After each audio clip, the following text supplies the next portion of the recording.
What's going on, y'all? Welcome back to the Push the Tempo podcast. It's your boy Aray here, and I'm with my guy Kyle. So Christmas Day happened, and let's be honest, the games weren't really the best. They weren't good at all. They were all blowouts. With that being said, today we're gonna be going over some of the games that happened since that day and our first impressions on the season. So Kyle, my guy, let me hear your thoughts on Christmas Day. Um, I'd have to like go and like do further research, but in terms of like the basketball that was played, this might have been one of the worst Christmas days in recent memory. The lowest margin of defeat from Christmas Day was 2 game Pelicans Heat and Clippers Nuggets. 13 points was the lowest margin of victory, and then the Warriors got blown out by 39. The Nets blew out the Celtics, and then the Mavs got blown out by the Lakers. The most interesting thing that happened on that day was Kawhi getting elbowed in the face and, bleeding from the mouth. But other than that, it was a pretty uneventful day. What did you think? Yeah, honestly, I started at 12 Eastern time, watched that first game. As the Pelicans came off to a hot start, and I was like, you know what, this is gonna be a great day, just full of basketball. And then before I knew it, that game was over by the second half. Then we moved on to the next game, same thing. And the Nets and Celtics game, I was pretty interested in that, and same thing, another blowout. And it was just pretty much blowout after blowout throughout the whole entire day. And you know, I was when the schedule for Christmas Day came out, I wasn't really too excited. I wasn't really that high up on it. I thought they could do a Mm-hmm. little bit better, but they came out with the season openers, and I was pretty happy. So I was like, it is what it is. But all the games were really blowouts, and it wasn't the best Christmas Day because of that. Honestly, I didn't really mind the Mavericks Lakers matchup. I thought that would have been good. I thought Clippers and Nuggets was a good matchup. I would have rather seen the Celtics play the Heat, the Nets play the Bucks, and then the Pelicans play the Warriors. You got the Pelicans and Warriors, two like I shouldn't say unproven because the Warriors got Steph, but they're like kind of middling teams, and then you got the Eastern Conference semifinals rematch between Miami and the Celtics, and then you got Kevin Durant versus Giannis, which would have been sick. The Nets and Celtics game was I don't remember, I'm not remembering correctly, but I remember Kevin Durant came in during the third quarter and just lit the Celtics up. Yep. Um, yeah, he was really good in that game. He's looked really good since he's coming back. The Bucks killed the Warriors, and it's kind of what you would expect. Steph couldn't really get flow going because he just demanded so much attention. Drew Holiday was like stuck to him, like white on rice. Like he was making life difficult for him. Chris Middleton was really good in that game, and yet most of these major outlets like ESPN and SportsCenter were only posting Steph highlights in a 40-point blowout, about what you'd expect. But I wish the games were a little bit closer. That's just really all I got to say about that day. Yeah. The thing that really stood out to me about that day was in that Celtics and Nets matchup. One thing that stood out was, man, dude, KD is back, bro. And I mean, as a team that's in the East, I'm a Celtics fan, so it kind of like it's like, oh shoot, it's kind of scary. But I can definitely see the Nets being the best team in the East right now. They're performing at a super high level. I mean, it kind of sucks that Spencer Dinwiddie got hurt, but that team is just insane right now. I feel like no one can stop them, even though they lost 2 games. But you know what I mean? Hey man, in terms of predictions, what was your score for Christmas Day? I went 5 for 5 that day. I was there 5 games or 6 games? I can't remember. It was 5. 5 games. I think I got two right. I got the Clippers winning, and I got the Warriors losing. So those are the two I got right. Everything else I got wrong. So Hey man, much we for the did we did it prediction for king. the sake of arguments. That's cool. Yeah, yeah, We for moving sure. on. Simple. Yeah, yeah, yeah. I mean, I guess that makes us tied now, huh? The next thing that we want to talk about then I guess is uh the Cavaliers. They're off to a 3-0 start, I believe. Am I Yep. am I right saying that? 3 and Yeah. 0. Darius Garland and Colin Sexton haven't blown out. They beat the Hornets. They beat the Pistons, a game we'll talk about in a little bit. And then they beat the 76ers. They blew out the 76ers in a game that Joel Embiid didn't play. What were your thoughts about just the Cavs in general so far? Coming into the season, and if you guys watched our last podcast, you know that I had Colin Sexton coming in as the most improved player, and he has not proved me wrong at all. This man is a monster on the offensive end, and I really like his intensity that he plays with. And I always thought that, because I never really watched Cav games, I'm gonna be honest. I always thought that having Garland and Sexton, two pretty much undersized guards playing together, that would be a terrible thing. But they've proven to kind of complement each other. You can tell Garland's a playmaker and Sexton's a scorer, and it's just been working out. I mean, you can see it. They've been 3-0. Regardless, they haven't versed the best teams, but at the same time, they're playing really well together. They're both scoring above 20 points. They're both playing super well, and they're winning. And on top of that, one thing that really shocked me was one of my friends hit me up. He's a Cavs fan. He told me, "Yo, did you know that the Cavs are second in defensive efficiency this year?" And I mean, I know it's a 3-game sample size, but it's just kind of insane to see that the Cavaliers, this team that everyone doesn't even care about, they're one of the 2 or 3 undefeated teams left in the NBA right now. Yeah, I thought last year it wasn't really fair to judge Darius Garland too hard. He did struggle last year, but you got to remember that in college he got hurt. I think he only played like 4 or 5 games in college, and then he went straight from that long absence to playing in the NBA. He was the fifth pick, right, in his draft. So you take him having been off for so long, and being an undersized player, and you put him in the NBA where they're not only superior players but they're superior athletes. There's going to be an adjustment period, and he looks like he's adjusted. He's as you said, him and Colin Sexton are playing very well. Isaac Okoro has been pretty solid for them. Larry Nance Jr. is playing solid defense as well. Andre Drummond's putting up numbers. He's always done that, but now they're winning against small sample size. But that Cavs and Pistons game, man, I was watching that game. Jeremy Grant was doing pretty well in that game. He put up a solid line. But, man, that was a choke job at the end by the Pistons. Derrick Rose, everybody loves Derrick Rose, and I love him too, but he very much struggled at the end of that game. The Pistons had a lot of chances to win it, and I think the only player that scored in their overtime and their double overtime was like DeLon Wright, and they just ended up giving that one to the Cavs. What did you think? I mean, yeah, no, I didn't watch that game to be honest.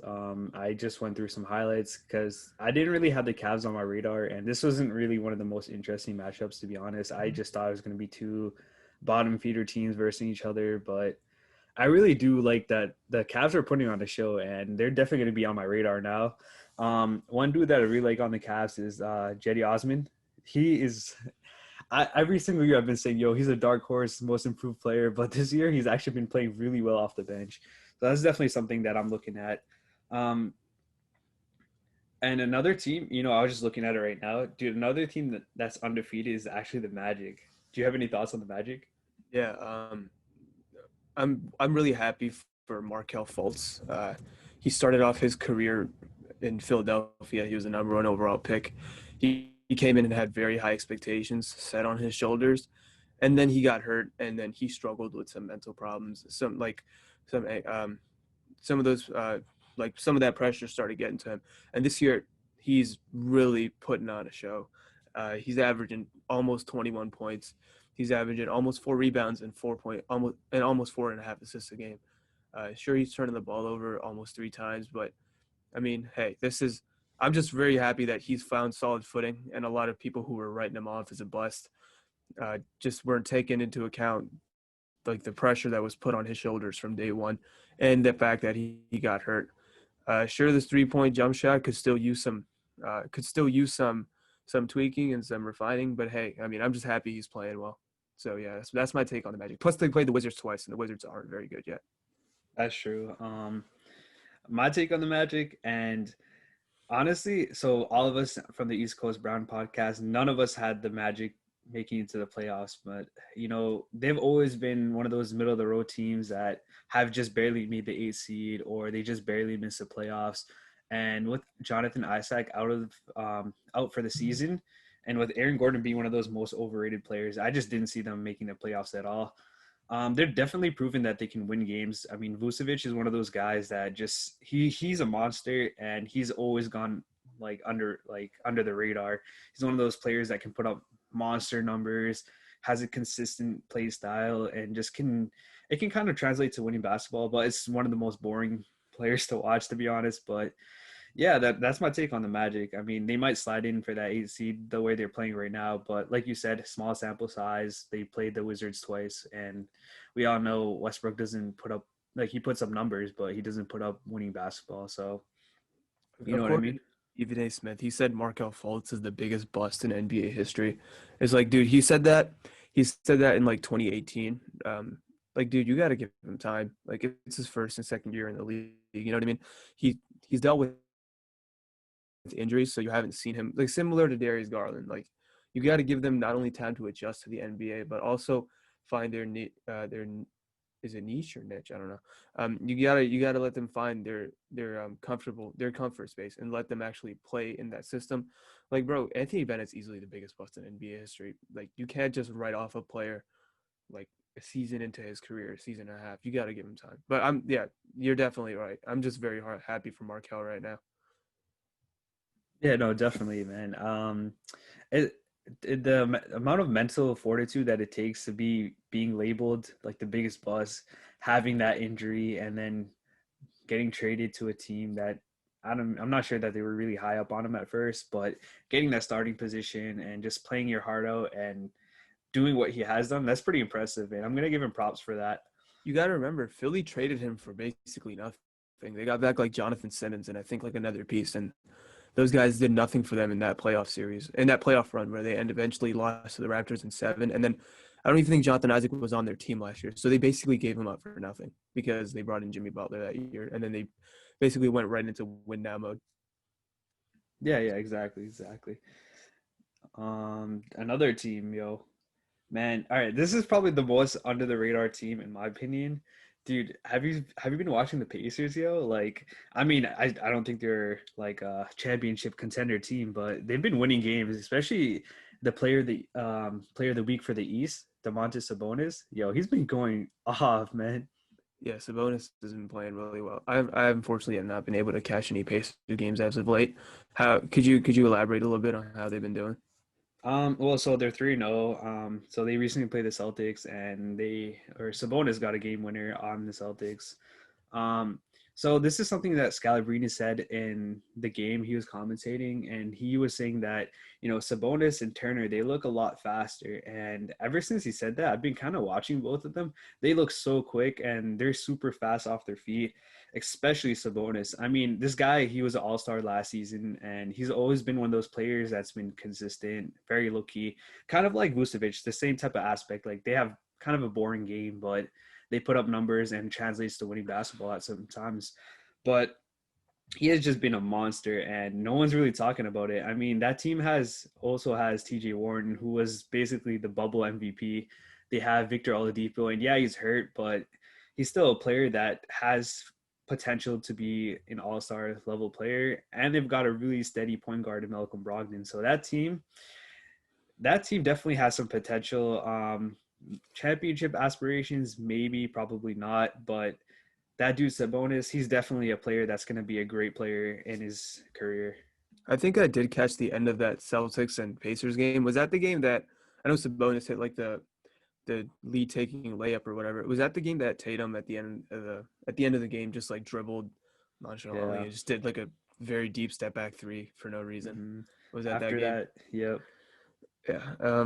Yeah. No, you're definitely right. Sabonis and Turner. There's always been the question of their fit. They did fire Nate McMillan in the offseason and brought in a guy whose name I'm not going to even attempt to pronounce. It looks like he's definitely working wonders for them. I've always liked the idea of the Oladipo and Malcolm Brogdon backcourt. Excuse me, sorry. They're both good defenders. Oladipo's not a great catch and shoot player, but he's a guy who's very athletic who can attack the rim. And then I think Malcolm Brogdon is underrated. He's really good. He's a great passer. He's a great shooter.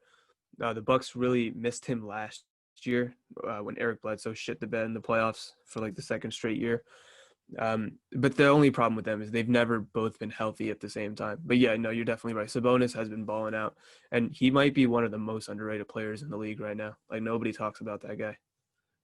Yeah, no, definitely. He's so good in the short pick and roll. I mean, he can pop it, he can take it to the rim. He's not a bad defender. He's a great rebounder, like definitely a great player. So, Yeah. we've been talking about some teams that have been, I guess you can say, overperforming or surprising us. Do you want to talk about some teams that have been pretty trash or off to a slow start? Yeah, let's talk about it. Which ones are you thinking about? Well, so the ones that really stick out to me, so the Bucks, I believe they're 1-2. The Warriors. Honestly, a lot of people can say they saw it coming. I know you weren't really high on the Warriors. I had them Yep. making the playoffs at one of the 6 or 7 seeds, something like that. But they've been off to a pretty bad start. Which one do you want to talk about? Let's go with the Warriors. What do you think about how they're doing so far?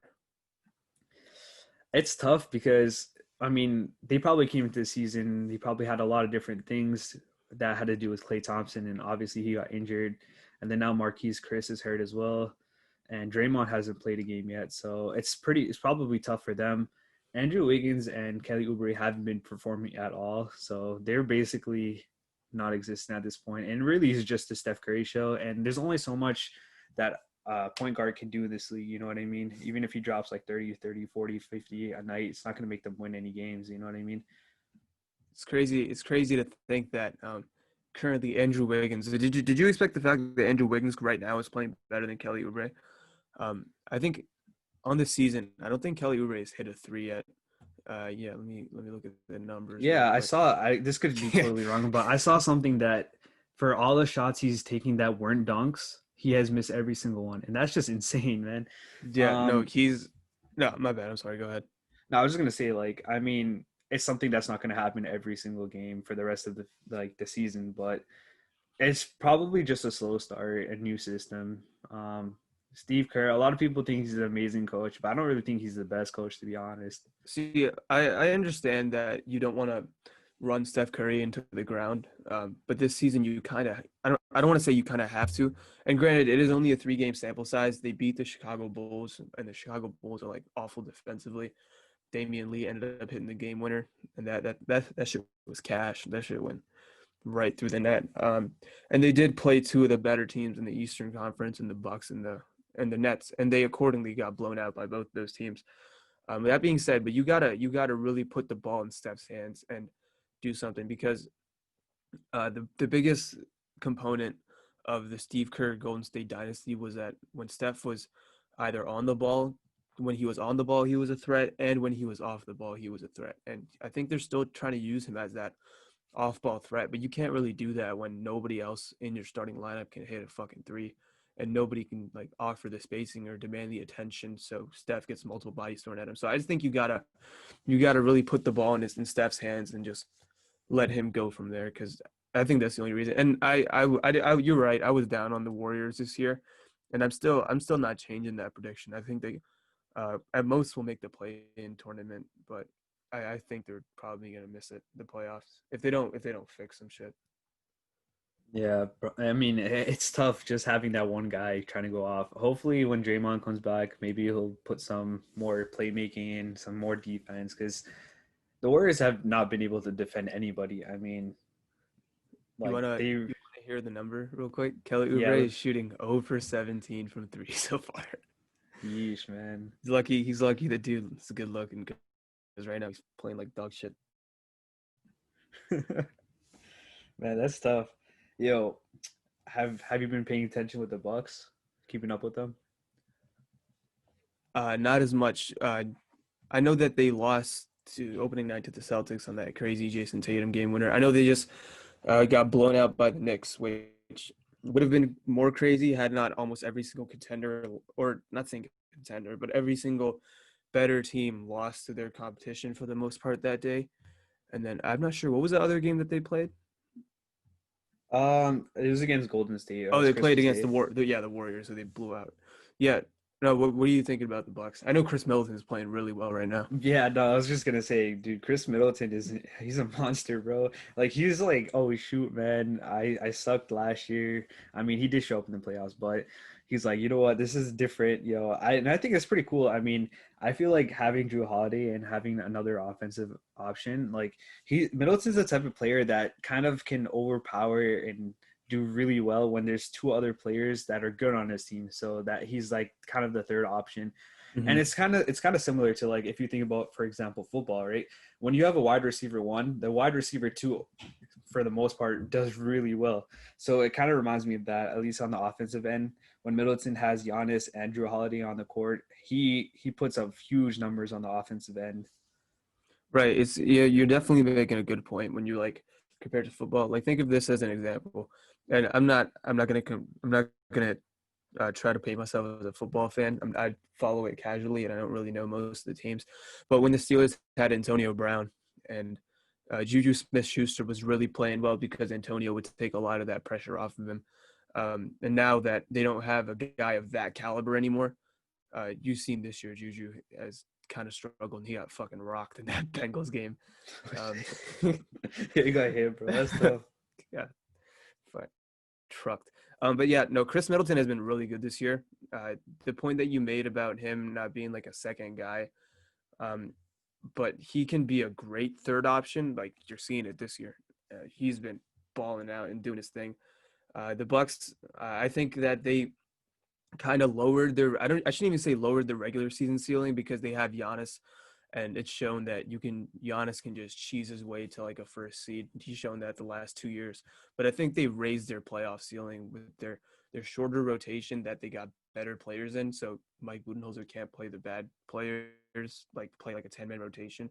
And their five got a lot better with like Holiday, Chris Middleton, Giannis. Who's their point guard? Is it? No, I'm sorry, I'm drawing a blank right now. It's Brook Lopez, and who's their fifth starter? DiVincenzo starts Yeah, sometimes, there I you go. believe. Yeah, there you go. I think that five is a very solid five in the playoffs. Yeah, no, one thing I noticed about the Bucks is Giannis is attempting a lot more threes, and he's not really hitting it. I'm looking at it right now. He's attempting about 5.3 threes per game, which is an insane amount for a dude that's shooting about 25%. And in the past seasons, the most he's ever shot is like 30%. So, I mean, I can tell he probably worked on that jumper all off season, but it's not really translating, and it might be translating into losses, to be honest. I mean, I know when he played the Celtics, he was like pulling up from three, and I think he did hit one or two from two of them that he pulled up on, but it's still something that we haven't seen success with Giannis. So that's something that's just kind of, I think it's hindering the Bucks offense. You know what I mean? Honestly, man, I think Giannis needs to stop trying to shoot all these threes, and I think what he needs to work on the most is his post game. No, no, no. His free throws, And man. no, no, yeah, no, that was the second thing I was gonna say. His free throws, like he needs to play as a big now. You got Chris Middleton and Drew Holiday, both guys who can handle the ball. Drew Holiday can probably be your primary creator.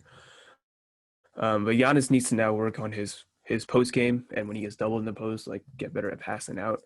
And he's a solid playmaker as well. I'm not saying that he's not, but they need him to work on that and his free throw shooting because you can't be shooting like sub 70% and lower, 65% and lower when you're getting to the free throw line like almost 10, 12 times a game. Those are easy points that they're gonna end up coming back to bite you in the ass in those close games. You know what I mean?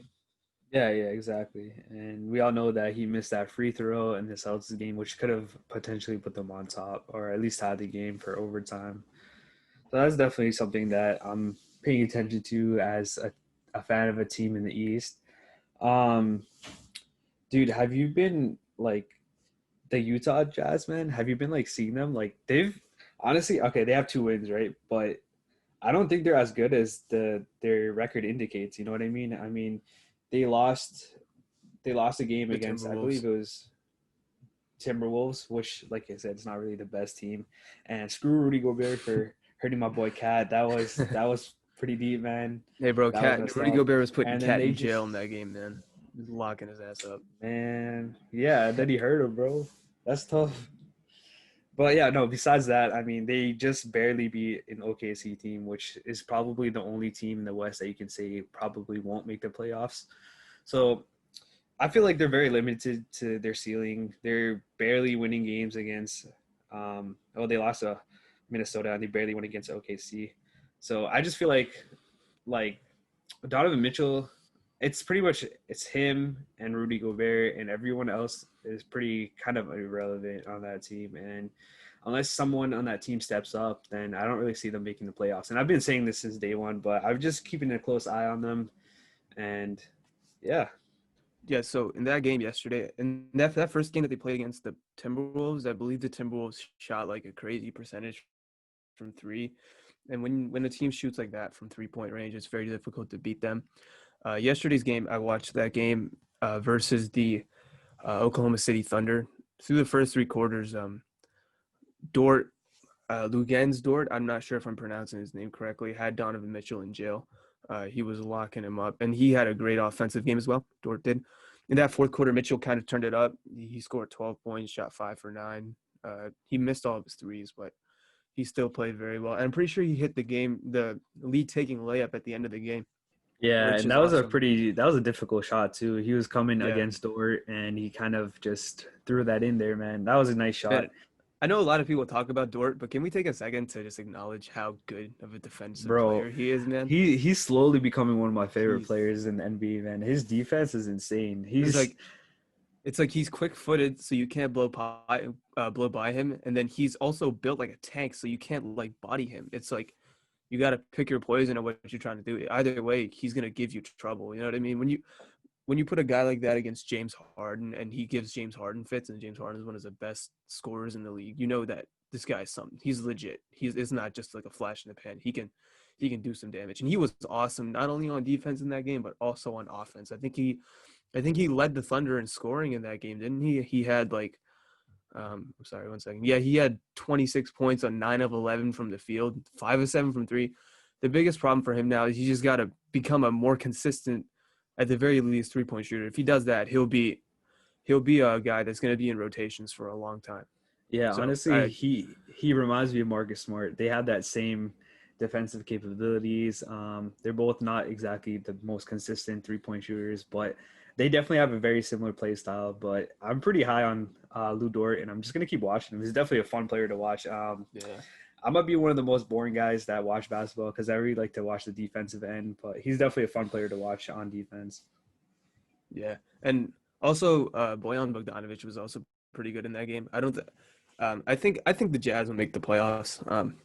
Rudy Gobert, sure, he might be limited somewhat on offense, but it can't be understated how great of a defender he is. He's the best rim protector in the league. Oh hell no, Yeah, he is. nope. I Who's the beg to best rim differ. protector in the league? It's definitely not him. It definitely is him, bro. Go look at the Bro, advanced he got help from Derek Favors. That's why I'm gonna just say that man. much. Go look at the I advanced guess so. metrics. They paint Rudy Gobert as like the most impactful defender in the league for like the last couple years. Man, he followed Shea on that last drive. I'm gonna just say that Yeah, much. whatever. I love Shea too. I hope he has a great year. But man, I think they'll make the playoffs. They have a pretty solid, um, like 7 or 8 man rotation, depending on what's his name, Derek Favors looks like from night to night. They can probably have like 8 or 9 guys deep. Uh, I really like their starting five. They have Gobert, they have Donovan Mitchell, they have Mike Conley, Royce O'Neal has been solidly playing pretty well for them as well, pretty solid. And Bogdanovich, I think, is underrated. Nobody talks about him, and he's a sniper, and he's also a great offensive player. So I think they'll make the playoffs for sure. Just take another leap from Mitchell, and Mitchell's been quietly pretty solid this season as well. And I think they'll be right in the mix. All right, man. We'll have to see because I'm pretty low on the Jazz. I like Donovan Mitchell. I hate Rudy Gobert, but that's for a different podcast. Um, we'll have to see it, man. This is nice because we finally have a difference in opinion in something. I mean, so that's one thing. We'll have to see, dude. I know you really want to talk about this one game, and it's probably your favorite game after the Christmas Day, man. I know you want to talk about the Clippers, the Mavericks game. Come on, man.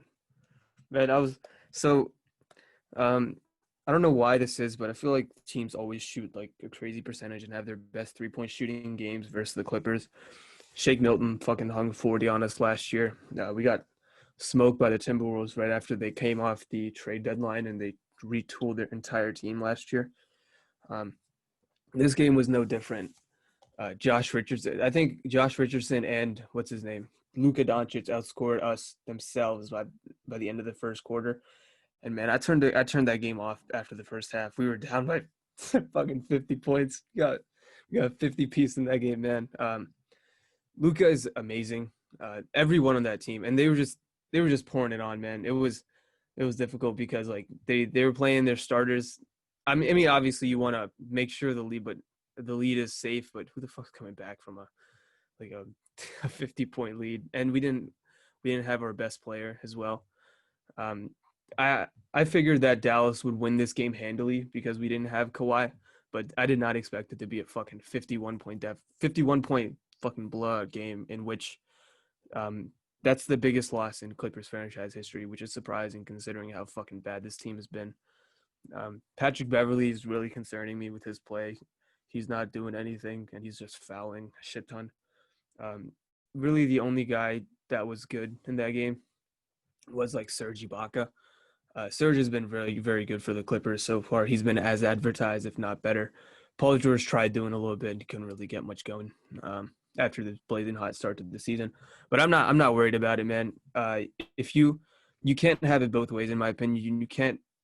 You can't understate the Clippers beating the Lakers and then the Nuggets. Both teams were in the Western Conference Finals last year, and then overreact to them getting fucking annihilated by the Mavs without having their best player. It's either they got very lucky versus the Lakers and the Nuggets, and then they got exposed versus Dallas for being a bad team, or they are actually a good team and they beat the Lakers and Nuggets in competitive games, which both those games weren't competitive because the Clippers were in control of both those games for the most part, and then they just had an off day against the Mavs. You can't have it both ways, and I lean more towards the latter. I think the Clippers are a good team. I wouldn't pick them as my title favorites, but I think for the most part I think they'll be fine. Because, dude, they shot like 4 of 33 from three yesterday. You know how do you know how hard it Yeesh. is to be that bad instead of being accidentally good? Like I That's what don't I was know. gonna say. I'm Like, not I tripping. think I don't want to say it's a one-time thing because it might happen maybe a couple more times within the season. But there's gonna be nights where you come in and no one on the team can shoot, and you just lose a game. It happens all the time.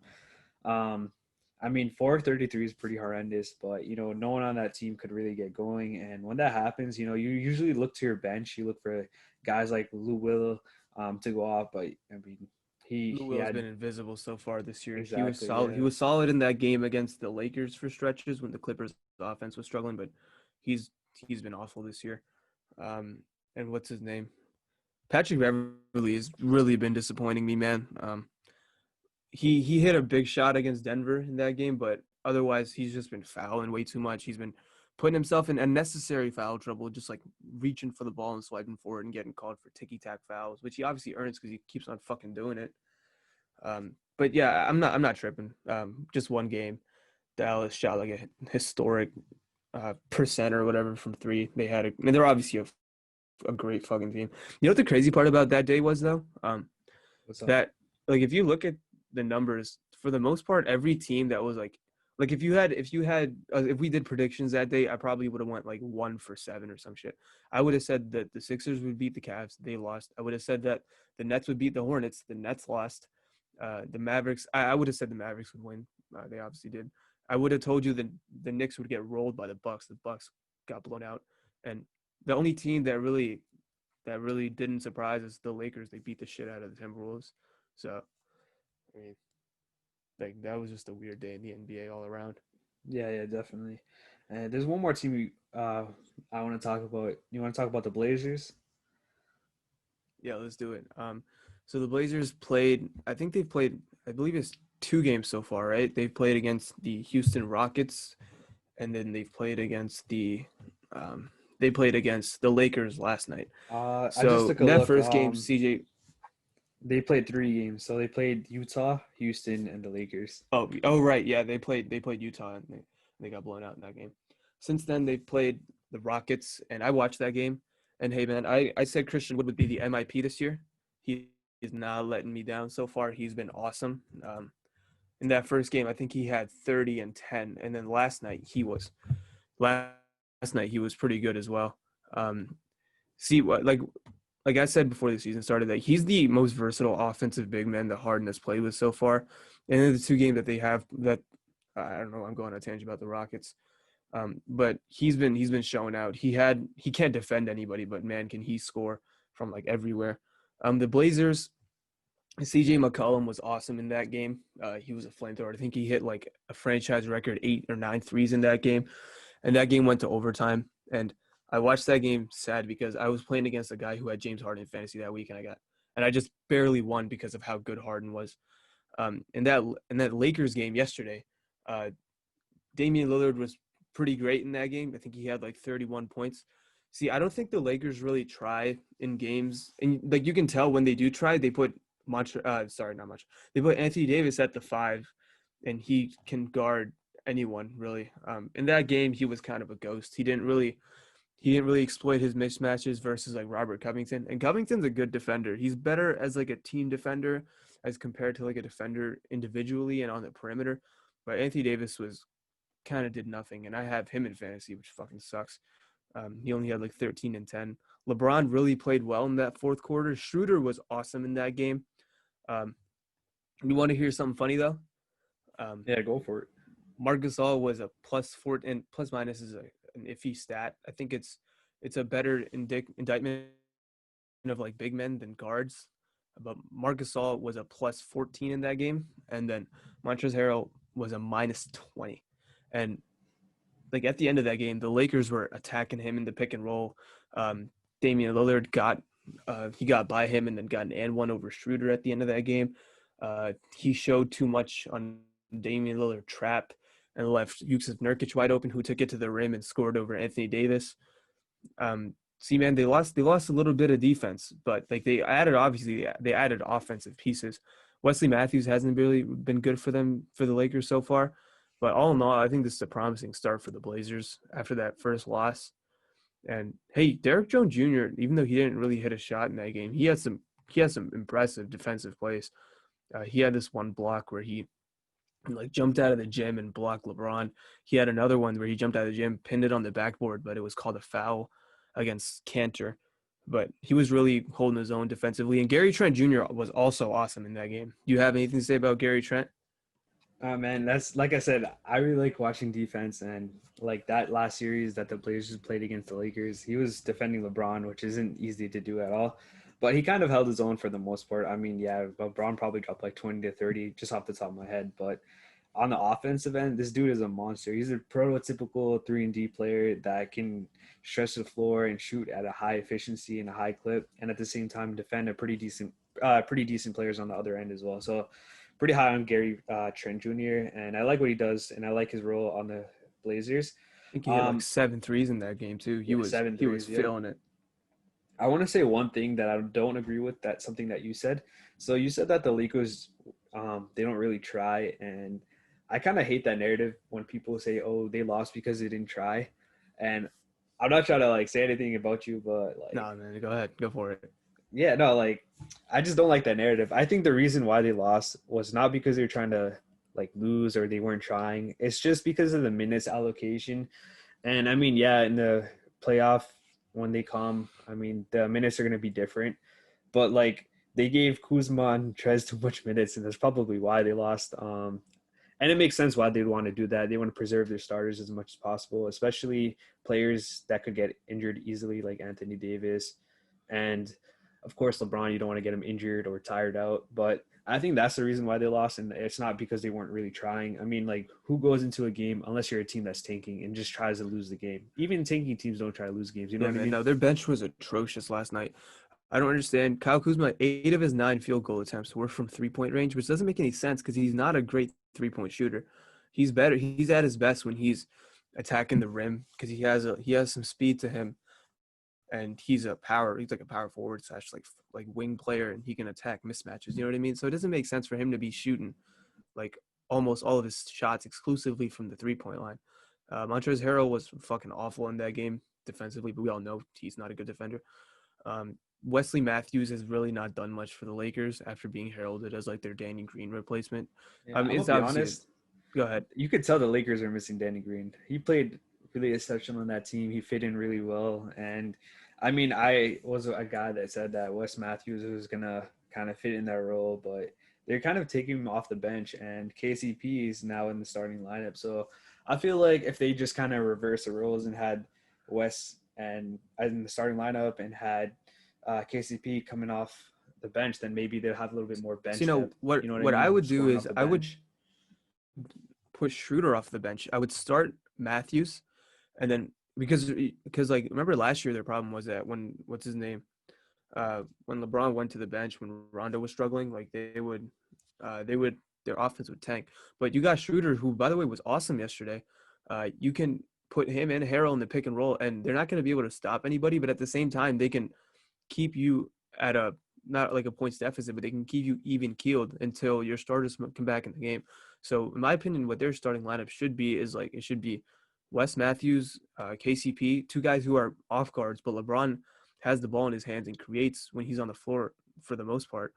And which kind of interesting is he has kind of been taking a back seat and letting Schroeder do a lot of that. And then AD should be their 4, and then Gasol should be their 5.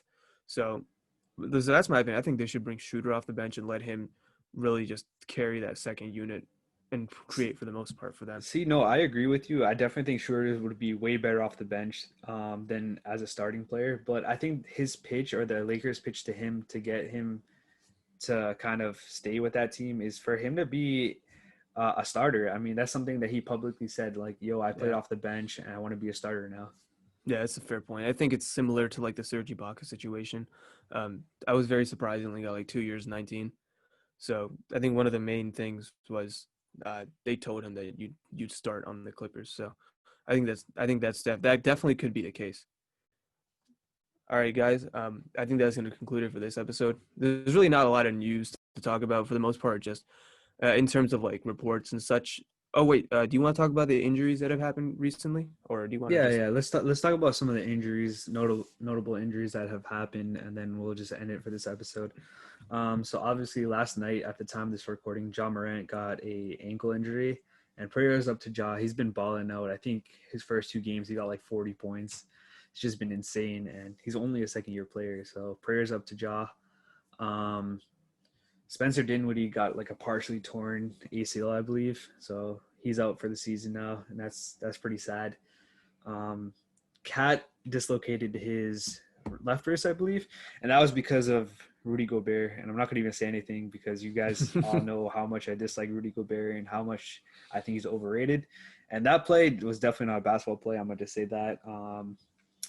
So I believe that's all the players have been injured, and it kind of sucks to see these injuries. It's something that I don't want to see as a fan, but it's something that's going to happen, especially in this short off season. But something I'm definitely sad about, but it is what it is going forward. Hopefully these players can stay safe and everything will carry out and speedy recovery to the players that got injured. Yeah, for sure. So yeah, guys, with that, that's pretty much it for this episode. Appreciate y'all for listening. I'll catch you guys in the next.